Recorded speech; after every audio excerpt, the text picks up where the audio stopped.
یہ اڑی کا جب حملہ ہوا تو اس کے بعد بھارت میں ایک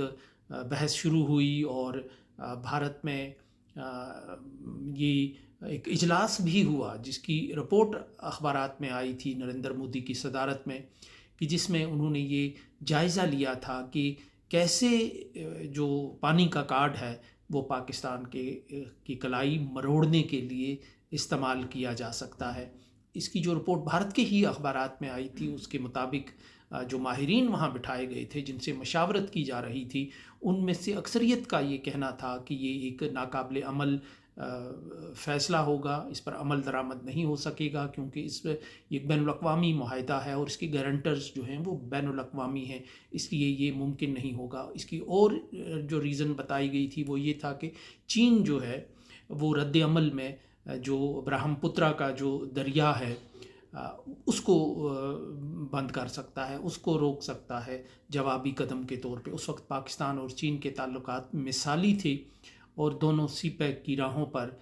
کشاں کشاں چلے جا رہے تھے، آگے بڑھ رہے تھے، اور اب شاید وہ کیفیت اس طرح موجود نہیں ہے۔ اسی طرح پھر پانی روک کر چھوڑنے اور سیلاب لانے کے حوالے سے یہ خدشات ظاہر کیے گئے تھے کہ یہ جو عمل ہے اس سے پنجاب، جو مشرقی پنجاب ہے وہ بھی متاثر ہوگا، اور کشمیر کا علاقہ جو ظاہر ہے جہلم کے دائیں بائیں ہے وہ بھی متاثر ہوگا، اس لیے یہ ناقابل عمل منصوبہ ہے۔ لیکن بہرحال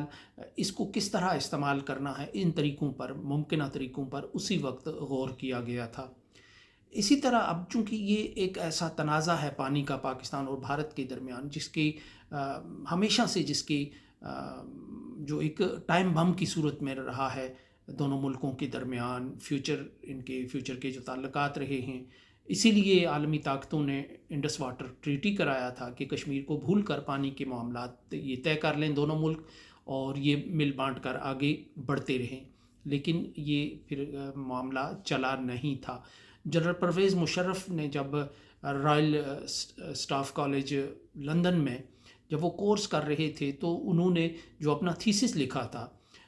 یہ میرا خیال ہے 90 کی بات ہے، وہ انہوں نے یہی لکھا تھا کہ جو پانی کی جنگ ہے پاکستان اور بھارت کے درمیان وہ کس حد تک آگے بڑھ سکتی ہے اور اس کے ممکنہ نتائج کیا ہو سکتے ہیں۔ تو یوں پاکستان کی جو اسٹیبلشمنٹ ہے اس کو بھی ہمیشہ سے اس بات کا رہا ہے دھڑکا کہ پاکستان، بھارت جو ہے وہ یہ استعمال کر سکتا ہے کسی مرحلے پر یہ کارڈ۔ اور اسی طرح میں دیکھ رہا تھا اپنا ہی، میں جی میل میں کچھ اپنی پرانی چیزیں چیک کر رہا تھا، تو واشنگٹن ڈی سی کے جو تھنک ٹینک ہیں ورلڈ ریسورسز انسٹیٹیوٹ نے، اس نے ایک رپورٹ جاری کی تھی یہ 2-4 سال پہلے، کہ پاکستان سمیت دنیا بھر میں تقریباً 400 علاقے ایسے ہیں جہاں کے رہنے والے شدید آبی مسائل کا سامنا کر رہے ہیں، اور دنیا بھر میں بڑھتی ہوئی آبادی، گوشت خوری میں اضافہ اور بڑھتی ہوئی اقتصادی سرگرمیوں نے پانی کے ذخائر پر دباؤ بڑھا دیا ہے، اور پانی کروڑوں لوگوں کو نقل مکانی پر مجبور کر دے گا۔ اسی وجہ سے عدم استحکام اور کشیدگی میں بھی اضافہ ہوگا۔ لب لباب اس مضمون کا، اس رپورٹ کا، امریکن تھنک ٹینک کا یہ تھا کہ پانی پاکستان اور بھارت کے درمیان ایک کشیدگی اور کشمکش کی بنیاد بن سکتا ہے۔ مجھے یاد پڑتا ہے کہ جب کشمیر میں عسکریت شروع ہو رہی تھی تو ابتدائی دنوں میں 89 اور 90 کا کوئی سنگم تھا کہ جب کشمیر کے جو ملیٹنٹس تھے انہوں نے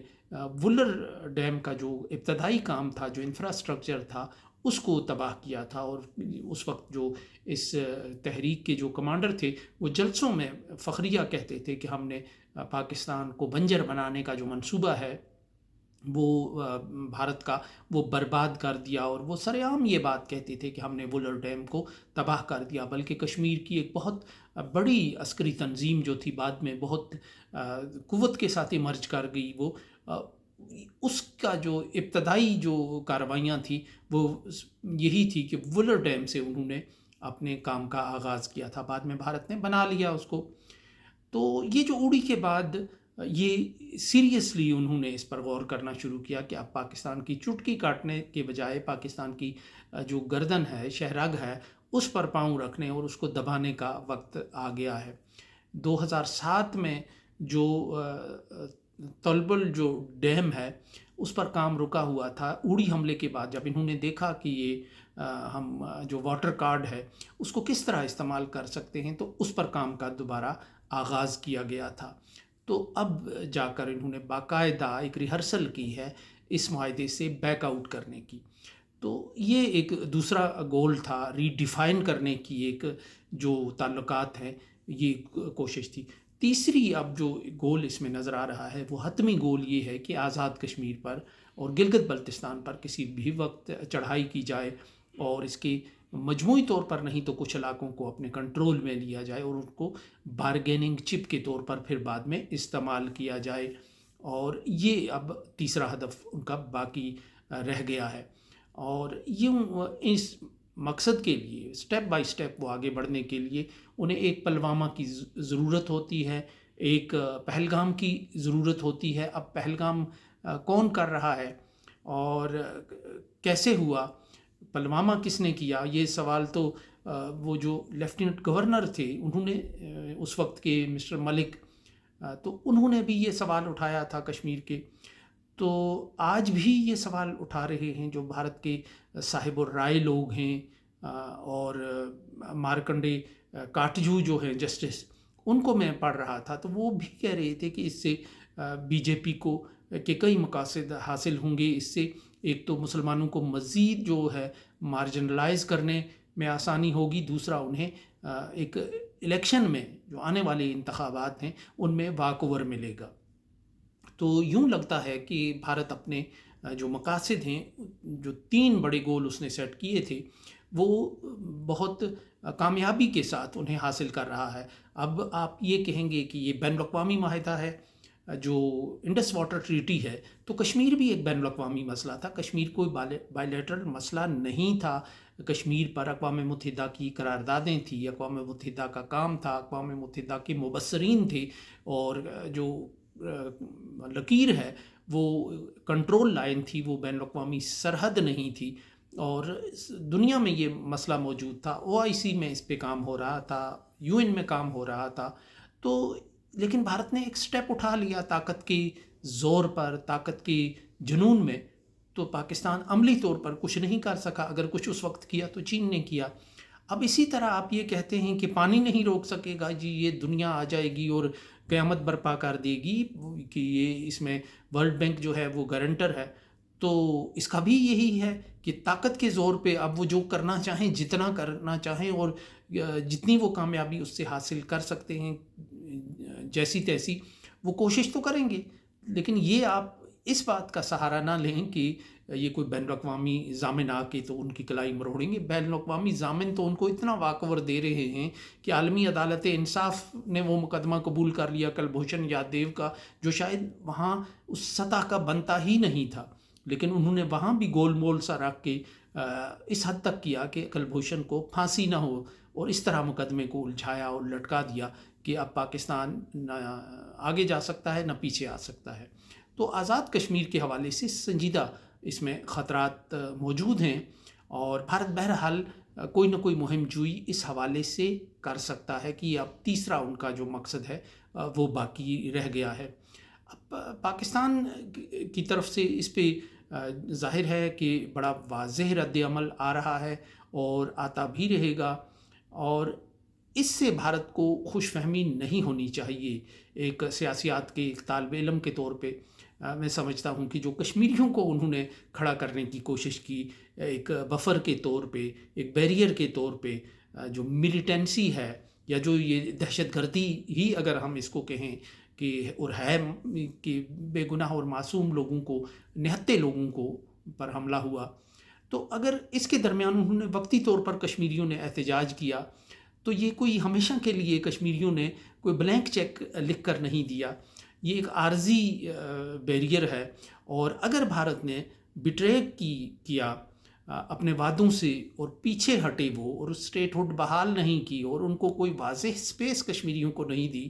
تو یہ جو احتجاجی مظاہرے آج ایک مخصوص مقصد کے لیے ہوئے، ظاہر ہے کہ یہ تو انسانیت کے حوالے سے تھے، تو یہ مظاہرے کل دوبارہ یہ لیوریج جو ہے یہ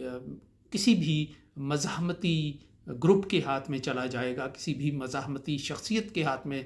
چلا جائے گا کہ وہ خواہ بڑی اور مقبول نہ بھی ہو، تو کشمیری دوبارہ اٹھ کھڑے ہوں گے اور کشمیری احتجاج بھی کر سکتے ہیں اور کشمیری ناراض بھی ہو سکتے ہیں، اور ابھی بھی ان کی ناراضگی جو ہے وہ کسی نہ کسی انداز سے جھلک رہی ہے۔ تو یہ اس کا مطلب یہ تاریخ میں 30-40 سال میں پہلی دفعہ اٹھ کے اگر انہوں نے ایک واقعے پر احتجاج کیا تو یہ واقعہ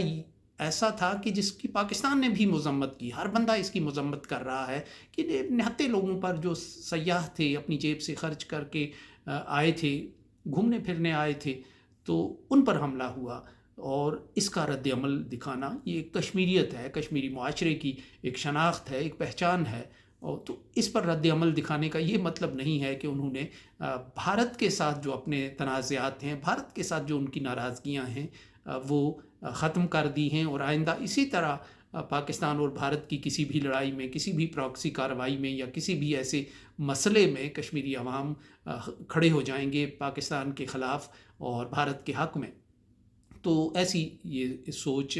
نہیں ہے۔ اب دیکھتے ہیں کہ یہ کشیدگی کا جو اونٹ ہے یہ کس کروٹ بیٹھتا ہے۔ فی الحال اتنا ہی، اس کے ساتھ ہی اجازت دیجیے۔ اللہ نگہبان۔